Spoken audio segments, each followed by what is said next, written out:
And welcome back to pleasant parenting. आज का video बहुत ही खास होने वाला है, जिसमें हम आपका और आपके बच्चे का बिगड़ा हुआ रिश्ता ठीक करने के लिए होपोनोपोनो प्रेयर का इस्तेमाल करने वाले हैं। ये प्रेयर एक मैजिकल प्रेयर है, जिसकी मदद से हम किसी भी रिश्ते को सुधार सकते हैं। अपने वाइब्रेशंस के थ्रू हम उन्हें वाइब्रेशन सेंड कर सकते हैं और उसके थ्रू अपने आप दिन ब दिन जब 21 डेज तक आप इसे फॉलो करते हैं तो आप देखोगे कि आपके और उन लोगों के रिश्ते अपने आप सुधरने लग गए हैं। ये आप किसी भी चीज़ के लिए ये प्रेयर यूज़ कर सकते हो, बट इस पर्टिकुलर वीडियो में मैंने आपके और आपके बच्चे के लिए फोकस किया है। तो इसमें आपको करना क्या होता है कि हम देखते हैं कि आजकल हमारे जो टीन एजर्स हैं वो दिन ब दिन अपने पेरेंट्स से दूर होते जा रहे हैं। जब तक वो छोटे होते हैं तो डांट फटकार से वो समझ तो जाते हैं हमारी बातें, बट जैसे जैसे वो बड़े होते जाते हैं वो हमारा कहना नहीं मानते। जितना हम उन्हें समझाने की कोशिश करते हैं उतना हम उनसे दूर चले जाते हैं, वो हमें दुश्मन मानते हैं।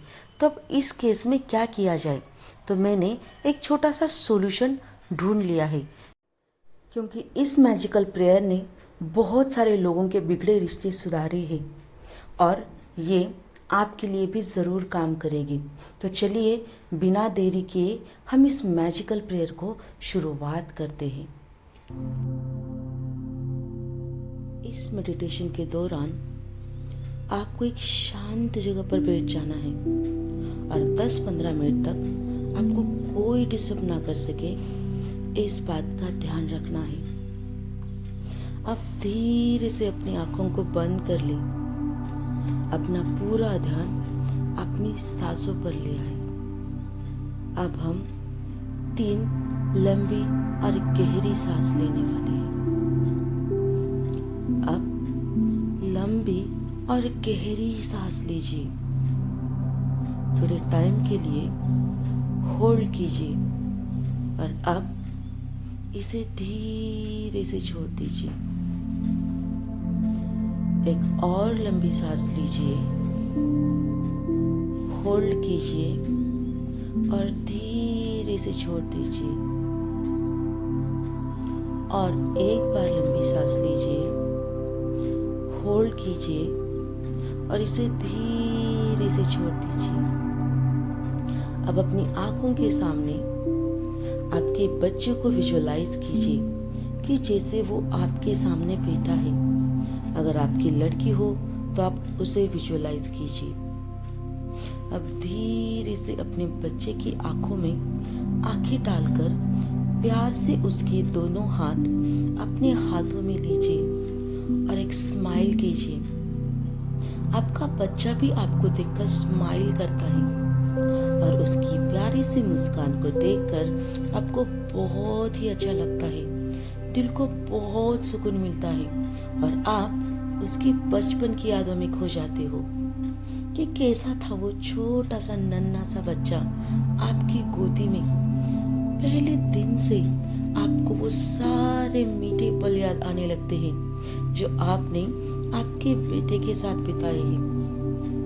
इसके बीच ही आपको याद आते हैं वो सारे कड़वे पल भी जिसमें आपने अपने बच्चे के साथ बहुत बुरा बर्ताव किया था और आपको उसका पश्चाताप होने लगता है। आप अपने बच्चे को जोर से आपके करीब खींचते हो और उसे टाइटली हग करते हो और आपको बहुत रोना आता है।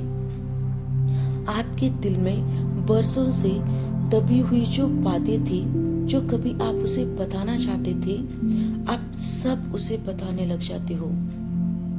आई am sorry my dear child, मैंने आज तक जो भी गलत आपके साथ किया उसके लिए मुझे माफ कर दो। Please forgive me. मुझे फॉरगिव करने के लिए thank you and I love you from the bottom of my heart. I know बहुत सारी बार तुम मेरा अटेंशन चाहते थे, मुझे अपने करीब चाहते थे, पर जॉब की वजह से मुझे आपको छोड़कर जाना पड़ता था। तकलीफ तो मुझे भी बहुत होती थी, पर मैं मजबूर थी।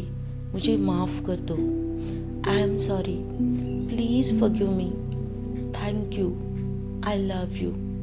मुझे पता है बहुत सारी बार तुम मेरे पास आए, तुम्हारे साथ क्या क्या हुआ था वो तुमने मेरे साथ साझा करने की कोशिश की, पर अभी मुझे टाइम नहीं, बाद में आना, ये कहकर मैंने तुम्हें नज़रअंदाज कर दिया और मेरे कामों को वैल्यू की, ना तुम्हारे फीलिंग्स को। मैं तुम्हारी फीलिंग्स को नहीं समझ पाई। मुझे माफ़ कर दो। आई am sorry, please forgive me. Thank you, I love you. एक बार तुम्हारे स्कूल में कंपटीशन था, जब तुम चाहते थे कि मैं वहाँ पे आ जाऊँ, तुम्हारा परफॉर्मेंस देखने के लिए मैं आऊँ, पर किसी अर्जेंट काम की वजह से मैं नहीं आ पाई और तुम्हें बहुत बुरा लगा, तुम बहुत रोई। मुझे माफ़ कर दो। आई am sorry, please forgive me. Thank you, I love you. कभी कभी मैं खुद को कंट्रोल नहीं कर पाई और गुस्से में मैंने तुम पर हाथ उठाया, तुम पर चिल्लाई। बाद में मुझे बहुत अफसोस हुआ, मैं बहुत रोई कि मैंने मेरे सारे टेंट्रम्स, मेरा सारा गुस्सा और उनका तुम पर निकाला। इसके लिए मुझे प्लीज़ माफ़ कर दो। आई am sorry, please forgive me. Thank you, I love you. बहुत सारी बार तुम चाहते थे कि मैं तुम्हारे साथ टाइम स्पेंड करूं, पर मेरी काम की वजह से मैं तुम्हें टाइम नहीं दे पाई। प्लीज़ मुझे माफ़ कर दो, मैं तुम्हें समझ नहीं पाई। I am sorry, please forgive me. Thank you, I love you.